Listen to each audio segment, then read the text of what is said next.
So Shavuos, first of all, interestingly, in the verses, differentiates itself um, somewhat because we can um, ask a question about the festival of Shavuos and say, what activity, what mitzvah, what commandment is especially unique and significant for the festival of Shavuos?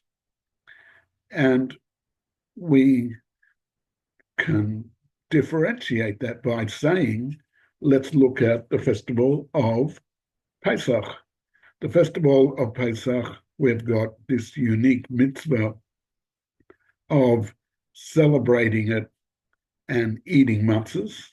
So we eat the unleavened bread, the matzahs, and we have a special feast, the Seder, and we recount the miracles of going out of Egypt. And it's a very well known and celebrated festival. There's the Paschal Lamb. There's the unique aspects of the matzah. We have the special food, the morah, to remember the bitterness of Egypt. The aspects of freedom of which came when we became a nation and were liberated through God's miracles from the bondage in Egypt, and we celebrate that.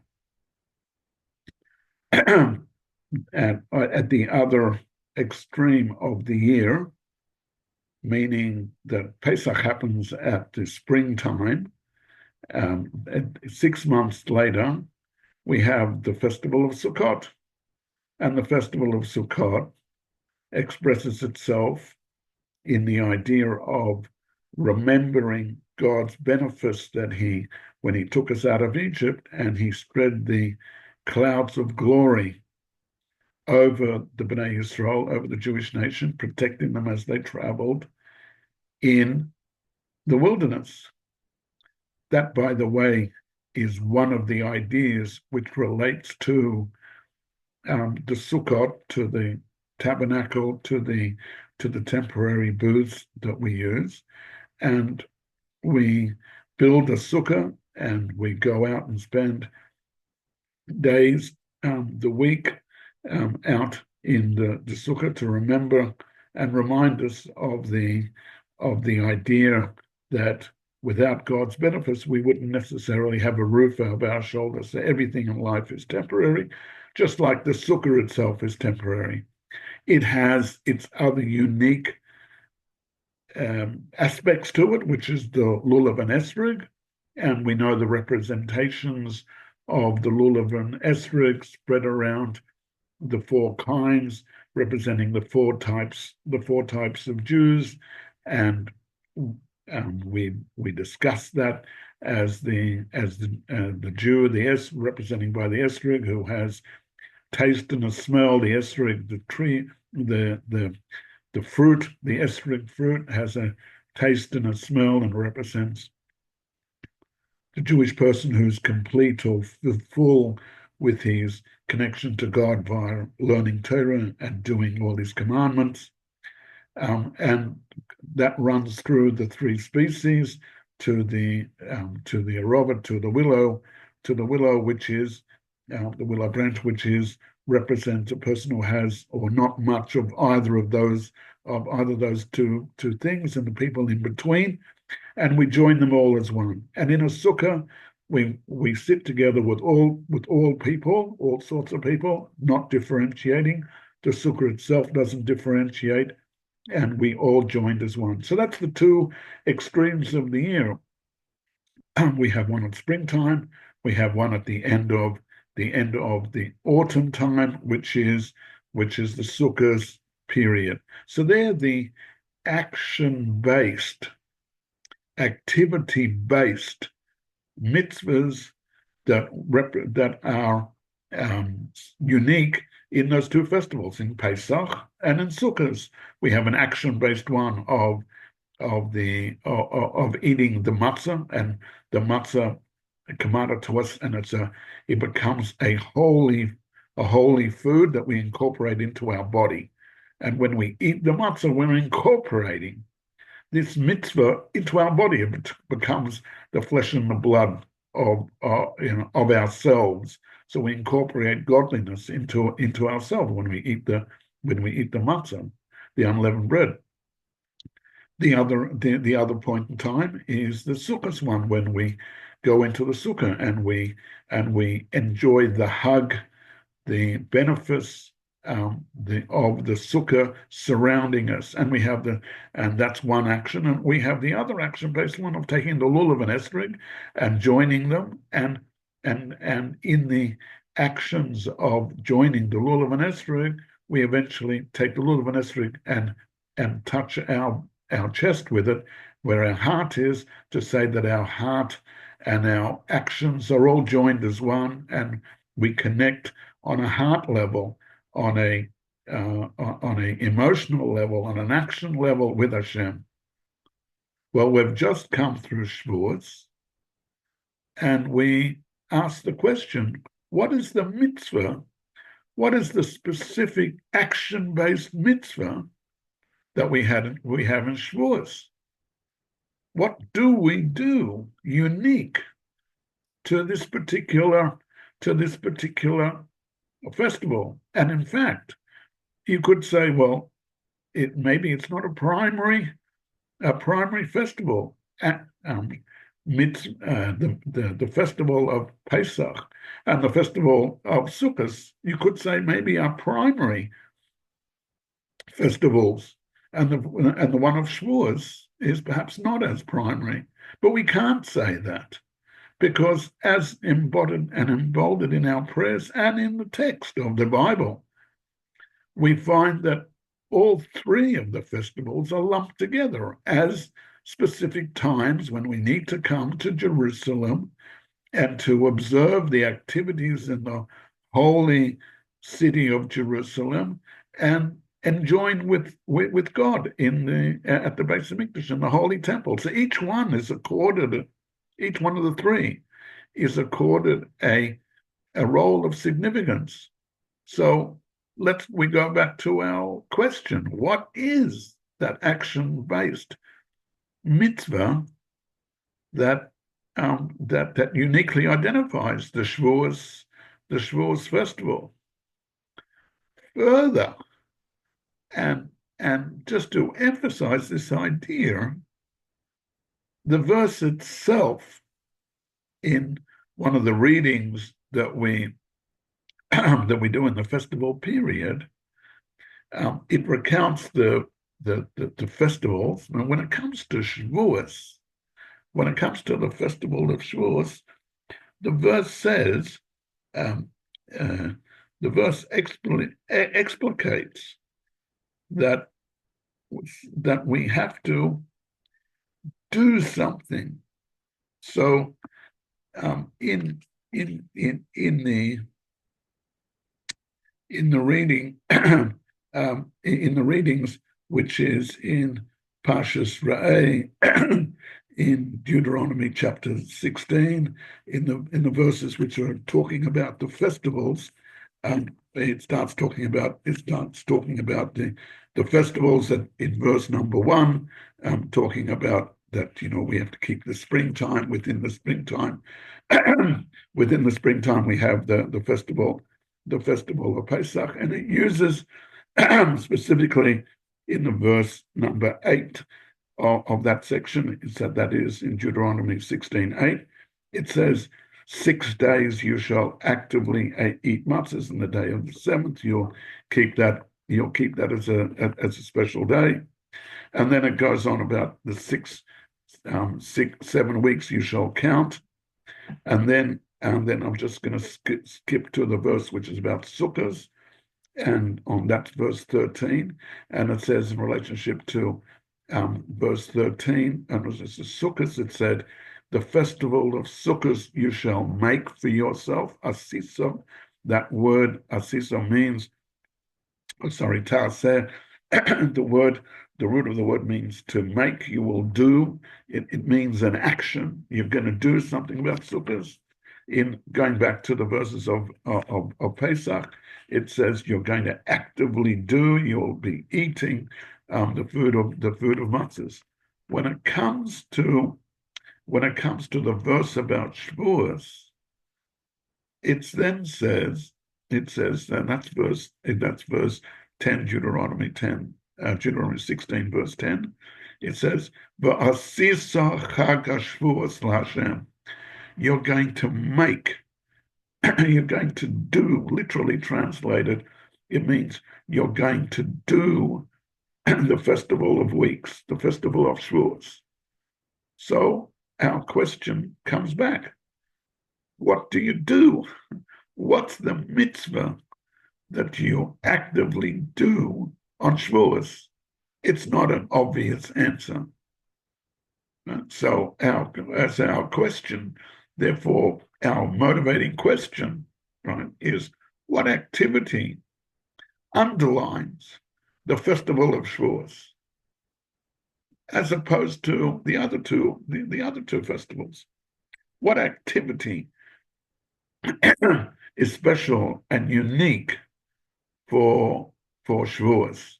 And what does it mean? You shall do. So a traditional answer to this question revolves around what is the idea of Shavuos, and what does Shavuos achieve, and what are we celebrating? Well, in fact, some classical commentators interpret Shavuos as an appendage. Sukkot, the festival of Sukkot, has an appendage. It's called Shmini Atzeres. After the festival of Sukkot, God says to the Jewish people, "You've been with me for the period of the Sukkot period. I want you to stay one extra day, and I want you to connect to me, but not from the point of view as a nation amongst all other nations." The festival of Sukkot is actually quite unique in that there are special offerings brought on behalf of all the nations of the world in the temple. All the nations of the world are represented in the festival of Sukkot, and a sacrifice is brought on behalf of the nations of the Sukkot. So Hashem says, but that's fine. All the peoples of the world are peoples, and we connect to, and they all connect to me, to God. Nevertheless, the children of Israel are special to me. I want you to stay one extra day. That's the day of Shmini Atzeres, which we have in tradition joined to Simchat Torah. And in Israel, that's one day. In the diaspora, we keep 2 days, and we call them Shmini Atzeres and Simchat Torah. But this day is a unique day when we celebrate with Hashem one-on-one, the nation of Israel with God. So that happens at the end of the 7-day period of Sukkot. Pesach, and these commentators say, has the same sort of thing. Pesach has this idea that we connect to Hashem on the one-to-one. That is, as soon as the beginning of Pesach happens on the second day of Pesach, Hashem says, I want you to count 7 full weeks, and at the end of 7 full weeks is the festival of Shavuos. So you shall do that Shavuos, just like you do Shmini Atzeres, you'll do 7 weeks, and that becomes like an appendage to Pesach. So one of the classical answers to our question, what do you do, is the answer that we continue the feelings and the emotions of becoming a nation, and have becoming released our freedom after the 7 weeks of counting, 49 days, and on the 50th day, we do the Shavous, and continuing along that line of idea, we understand that since we know that the Torah was given on that 50th day, 49 plus 1, after the 7 weeks, plus 1, God gave us the Torah, this Torah acts as the constitution, acts as the embodiment of the rules and laws that this new nation, the new freed nation, which was freed from bondage out of Egypt, has now received as the covenant and the obligations and of this new nation, and how it should treat itself when it comes into the new land that it will be given, when the land which it was promised to Abraham, Isaac, and Jacob, the land of Israel, and this is the constitution that they will do. This is the giving of the Torah. So in this idea and in this mode, the doing of Shavuos is the completion and the culmination of the Pesach period. So therefore, that we said before, each one of these three is considered a unique one. So it's just not an appendage. Well, in this particular play, it's not an appendage, but it's a celebration of the giving of the Constitution to the Jewish nation. And with that is our question answered, but using the classical approach. Now, in the spiritual dimension, in the mystical dimension, there's another understanding, not completely different, but stands out in terms of what is the action-based mitzvah.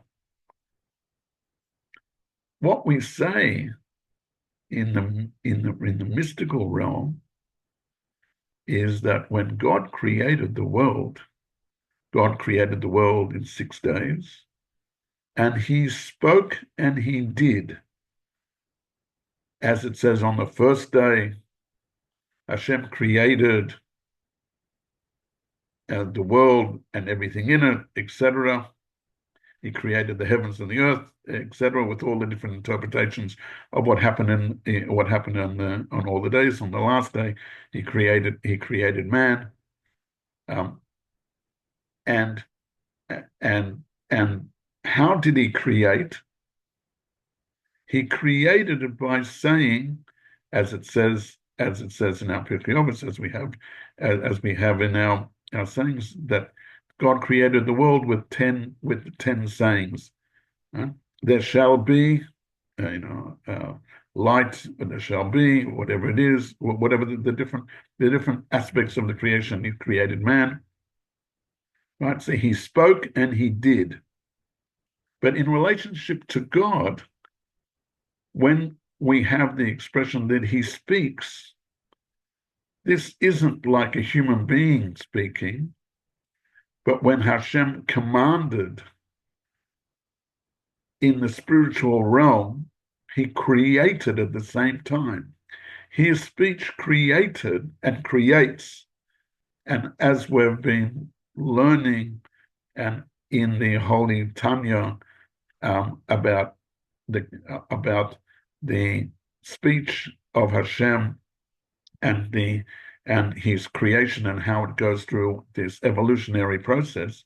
But this evolutionary process, in the spiritual sense, it's an instantaneous thing. So God speaking and God creating, in fact, is the same thing. So now let's revisit what happened at Matan Torah. at the giving of the Torah, remembering that at the giving of the Torah, Hashem came down to the mountain and he spoke the 10 Commandments. The idea of speaking the 10 Commandments means that he created the capabilities within us so that we can create our spiritual worlds between us and Hashem. That is to say, that even though the Torah existed prior to the giving of the Torah at Mount Sinai, it's not that our forefathers did not have the ideas of the Torah. And that is quite clear in our text in the Bible itself, that our forefathers knew how to serve God and how to connect to God, and that even at the time, as it says, when Jacob went down to Egypt, he sent his son Yehuda before him, and our sages tell us in the oral Torah that he sent Yehuda there to create a yeshiva, to create places of study, so that when they came, they had fixed temples and fixed places where the Jews could study, and that goes back into to the previous generation, that is to Yitzchak also.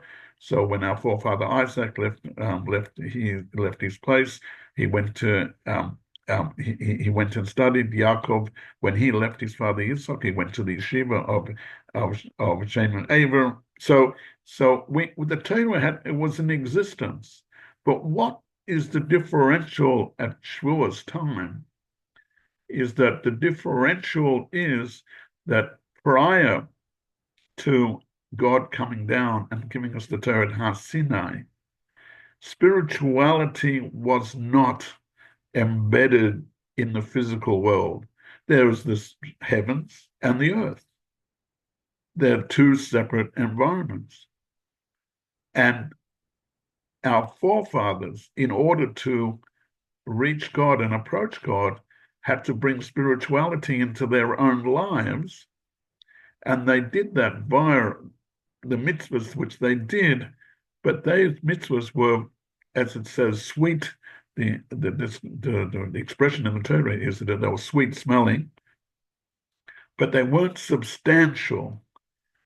Post Matan Torah, what God did was that he embedded the capability within mankind to elevate and to make spirituality within the world.